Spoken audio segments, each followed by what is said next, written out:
Antonelli is very quickly proving himself to be the future of the team. They're going Well, to and get more there's years out of him. yeah, What if Max is available next year? yeah. Well, this is the thing, isn't it? Is that the fact that's even open to discussion, I think, is because of how good Antonelli. Oh, it's obviously because of how good Max is, but I think Toto Wolff knows he's got in Antonelli a guy that could foreseeably could be there for a decade.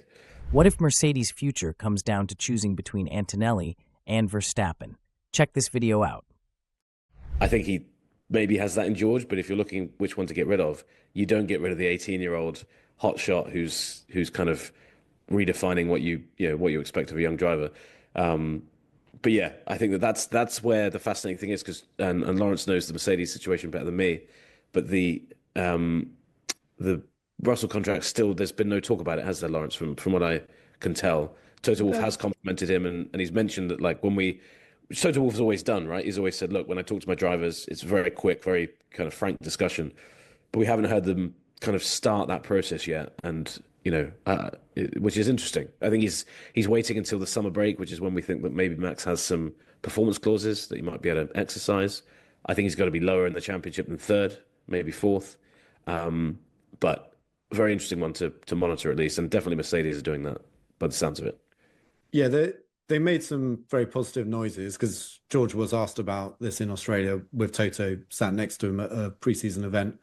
And they both made some very positive noises about moving forward together and, the team being based around George and how comfortable both are with the situation. But you're right. It was summer when they said they're going to start talking about it. And of course, if they really, really were 100% certain on it from both sides, they'd probably do what McLaren have done with Norris and Piastri and sign a contract a year in advance of it running out and just make sure absolutely no one else can come sniffing around the driver and likewise the driver, no one else can come sniffing around their seat. So clearly, yeah, there is some openness there. Toto again has said that he's not one to go and flirt with other drivers when he has drivers in that seat. But we know that he did go and talk to Max Verstappen last year. Of course, perhaps then they would have just delayed Antonelli's introduction to F1. But I think there's very little doubt that, Antonelli is very much seen as a future. And also imagine a situation where you let Antonelli go and then he goes to another team and is, remarkably quick and all the rest of it. And because he's so young, he's got so much potential and future in front of him. I think Mercedes would be kicking themselves if they did that. If Mercedes were fully committed to George Russell long term, wouldn't that deal be done already? The delay screams of hesitation, perhaps even anticipation. Could they be quietly keeping space for Verstappen should that performance clause kick in mid-season? When the most dominant driver on the grid might be available, you don't rush to ink someone else. And they already did that.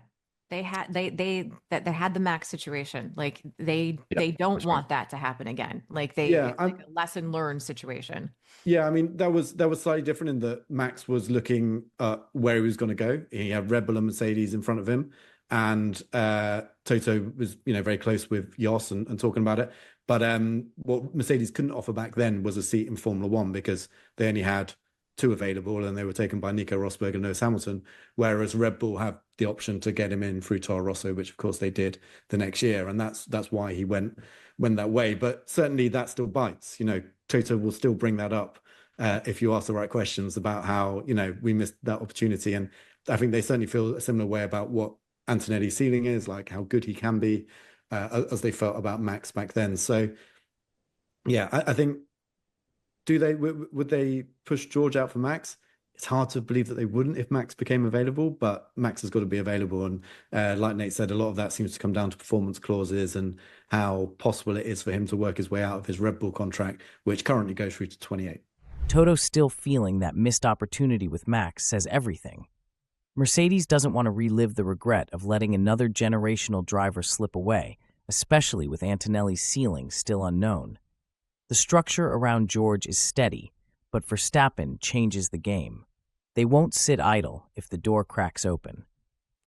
I just think that's like a duh. Like if Max Verstappen is available, I don't care who you are. Like you could be the last team on the grid. If Max Verstappen is available, he might not take your call, But as a team principal, if you're not having those conversations, what are you doing? You have and to ask. the other things that I think Toto Wolff's got going for him is everything else is really locked down. So George can't go kind of flirting around with other teams, which obviously is what happened with Lewis. Lewis could kind of, there was a Ferrari seat open. The Aston Martin thing maybe is where you would look if you're George and you were suddenly forced out. I mean, imagine George Russell going to Red Bull. If Max was to leave Red Bull, they're kind of completely at sea there as well. But obviously, to get that seat or to have that opportunity, Max has to kind of go the other way. So Russell in an interesting situation there too, because as much as the idea of Mercedes getting Max is pretty incredible and would be a fascinating lineup, him and Antonelli together. It would feel really harsh for Russell after all these years of waiting for Mercedes.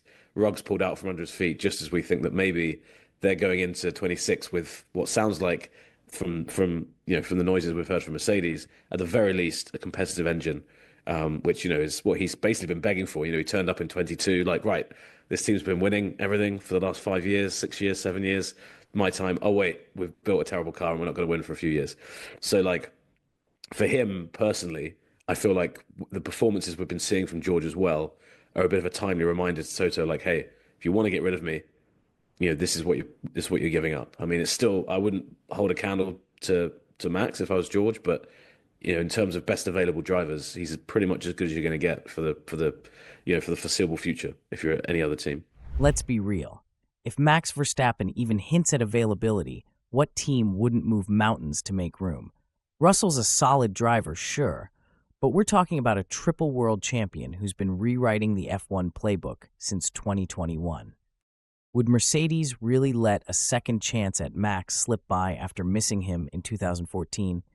This isn't about being fair, it's about winning, and Max is the championship guarantee in human form. And they just love each other so much. So like anytime you could be replaced by the person like you hate most in the world, that wouldn't do anything to a relationship. It'd be great. It would be like kicking someone when they're down, wouldn't it? So bad. Replacing you with Max. So I mean, bad. like Sainz last year was really kind of philosophical about the fact that he was replaced by Lewis. He was like, look, I'm upset about it, but like, I understand Hamilton. why. Yeah. I think Russell would look at it and be like, I understand, but also, come on.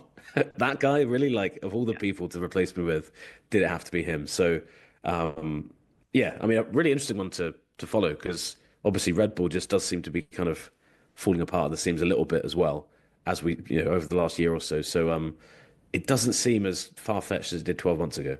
It doesn't. All right. Can you imagine the psychological blow for George Russell? Being replaced not just by anyone, but by the guy who's dominated Formula One since 2021? Verstappen wouldn't just take Russell's seat. He'd become the symbol of what Mercedes missed out on years ago when they let him slip to Red Bull. It's not just a driver swap, it's a haunting what-if made real. For George, that's a legacy-defining moment, the kind that lingers well beyond the grid. Would he ever recover from that kind of sting after years of loyalty and carrying the team through its slump? Probably not. But for Mercedes, this isn't personal, it's business, and business means titles. Max Verstappen brings that on day one.